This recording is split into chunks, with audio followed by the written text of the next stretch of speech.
slow motion. When used correctly, can elevate a moment on screen to new heights, allowing the audience to take in every little detail within the frame, every split-second decision made, every action played out, and all within a locked bubble of time that could otherwise go completely unnoticed in real time. When I think of great uses of slow motion, or slow-mo, I think of Neo dodging bullets, Judge Dredd breaching into a gang hideout, Leonidas hacking through enemy soldiers, Zombieland's entire opening credits, and even something more lighthearted like Metro Man's midlife crisis in Megamind. But above all of these, I have to give the highest praise to Quicksilver's kitchen scene from X-Men Days of Future Past.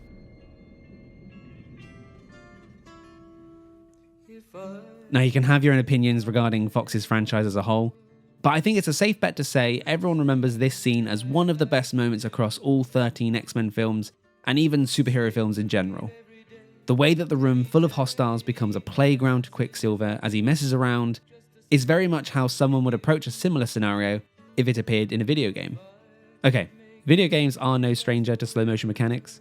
In fact, it's probably one of the most commonly used feature across multiple genres. Bullet time in shooters like Max Payne, freeze time in action games like Dishonored, and slowed time when driving fast cars like Franklin's special ability in GTA 5. But all of these are powers, with limited usage and usually on a cooldown timer. And this means that none of these examples are fundamental to the actual playability of the game.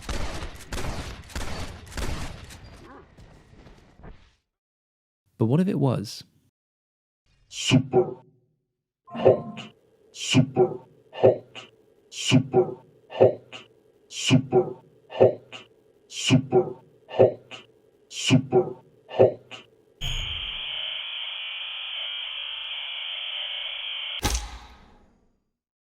I'm pretty sure it's an impossible task for any game to surprise or shock me in the same way that Outer Wilds did during my playthrough. I mean, that shit was triggering like deep internal thinking on the meaning of life alongside the complex and downright terrifying concept of space and time. But Superhot comes pretty close.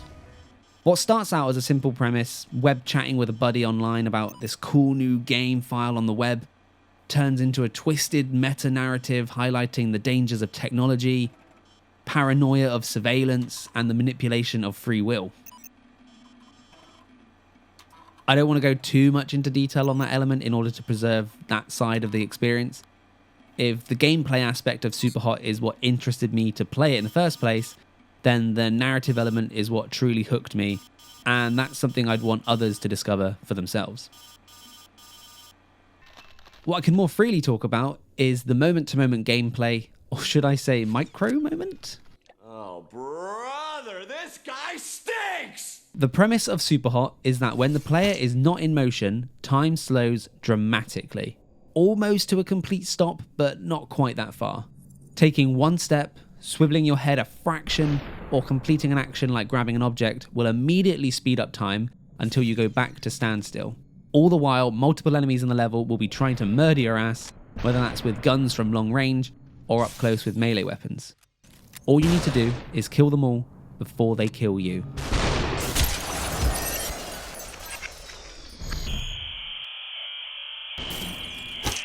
Every level is its own puzzle, identifying an order in which to kill enemies, the most effective route to take, and what weapon to use in each moment. This isn't to say that there's only one way to beat a level. There were plenty of times that I succeeded through sheer improvisation, but due to the increasing difficulty, it becomes a very quick game of try, fail, and immediately restart to try again. From what I can tell, enemies will always spawn in the same spot and the same order, so this is where a player could plan out the perfect run. That being said, it doesn't guarantee that the level will play out in the exact same fashion, as enemies will chase you, they'll reposition themselves to get a better shot, and there's even the chance one enemy will just be caught in the crossfire of a friendly's bullet spray. So whilst repetition of a level will allow you to predict a certain pathway, it may not always be a guaranteed success. And this slight element of chance is what keeps the experience fresh on replay. Options in combat aren't extensive, having only 3 gun types, plus a handful of melee and throwable objects. There's no unlockable upgrades or skill trees either.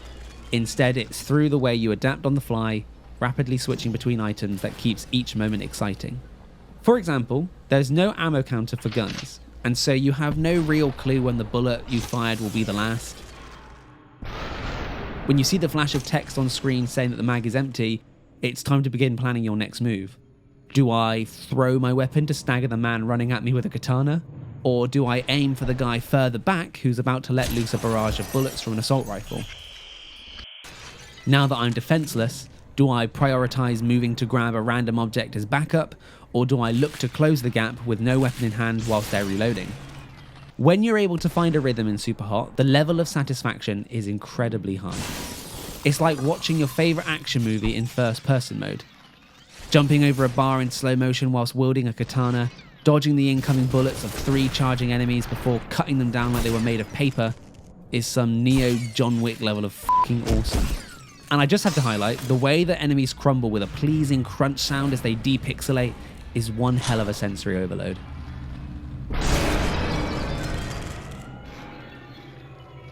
An added bonus is that on successful completion of a level, the game will then play back the run in normal speed so you can see how it actually went down in reality.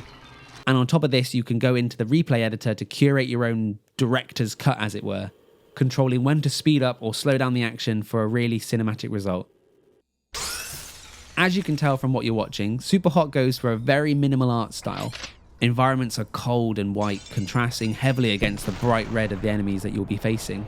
Everything in the world takes on a more simplistic polygonal form rather than an array of highly detailed shapes and textures.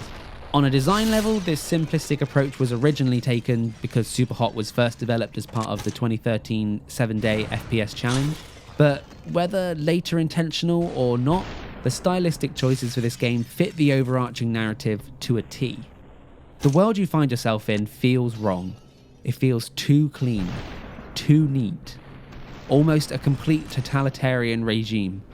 Think of any film with that perfect community with a dark underside, and you'll know what I mean.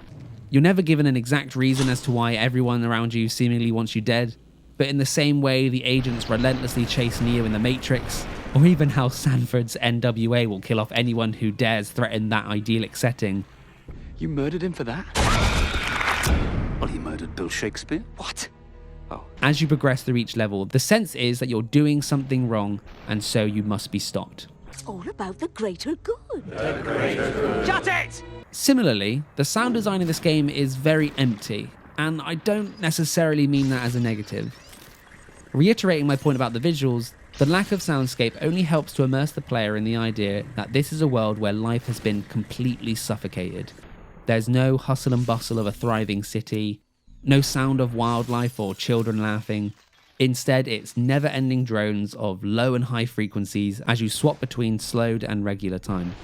Could the underlying beat of a cool Matrix-inspired techno soundtrack have elevated the action set pieces? Maybe. It's something I would have loved to at least have the option of turning on and off on repeat playthroughs, but it's not something I think's crucial to getting the true experience of Superhot. When you finish with the relatively short campaign, and I do mean short, Superhot only took 2 sessions for me to get through its 25 levels, and to be completely honest, it could have been easily done in 1 had I continued on for another 25 minutes the first time. You will then gain access to both Endless and Challenge modes. These additional offerings are actually where you'll spend most of your time in Superhot, providing you still want to carry on past the credits. Endless mode is exactly what it sounds like. Endless waves of spawning enemies on a locked map, and you simply need to survive as long as possible, racking up as many kills as you can in the process.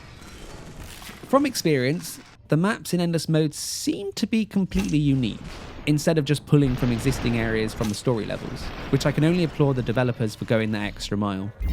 Reaching a certain number of kills in one Endless map will then unlock the next one, as well as new modes for the current level, such as getting 20 kills in the quickest time possible, or having only 20 seconds to get as many kills as possible. Challenge mode returns to the 25 curated levels of the story mode, but instead will add stipulations for each run. For example, one challenge will lock you to only a katana as your weapon, whereas another will remove weapons entirely, leaving you to solely rely on your fists. There are even speedrun challenges for those who really want to push past relying on the whole slow motion aspect as much. Regardless, each challenge will make the player completely change their approach of a level and truly put their skills to the test. Superhot is kind of a hard game to describe because both the premise and gameplay are very simple. Once you've played the first level, you've experienced essentially 90% of what the game has to offer. Outside of an additional body swap mechanic that gets introduced about halfway through the story, the only thing that really changes is the level design. And yet this game never bored me, because each scenario was just too enticing to see where it would go. Busting into a corporate boardroom mid-meeting, to dodging bullets down a narrow corridor, all the way to shootouts along a moving train. Superhot continually surprised me, and even when I got stuck and had to keep replaying a level, it was just fun to be able to try out new pathways and combat approaches. In conclusion, if you're looking for a short but stylish game with an inventive USP and cool narrative to support it, then why not give this one a shot? Superhot might not be for everyone, but I do think that there is a chance.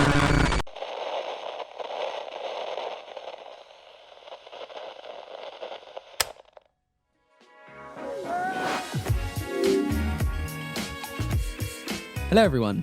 First off, I really want to say I'm quite overwhelmed with the response to the last video. That was really unexpected to see the numbers grow, and I know that that's probably just YouTube's algorithm, you know, helping me out that one time, and I might not see the same kind of results in the future. But yeah, it was really fun to, you know, see everyone's reactions, read all your comments. I appreciate anyone that subscribed from it, and I hope that going forward you can enjoy whatever I put out next. For those who subscribed for the F1 content, there will be more coming in the future. I hope to try and create more of a equal balance between videos like this and the F1 videos, as that's both something I want to pursue into the future. But if you like what you saw here today, please consider subscribing if you haven't already, and giving the video a like below. And I guess I will see you guys on the next one. Take care, stay safe, bye.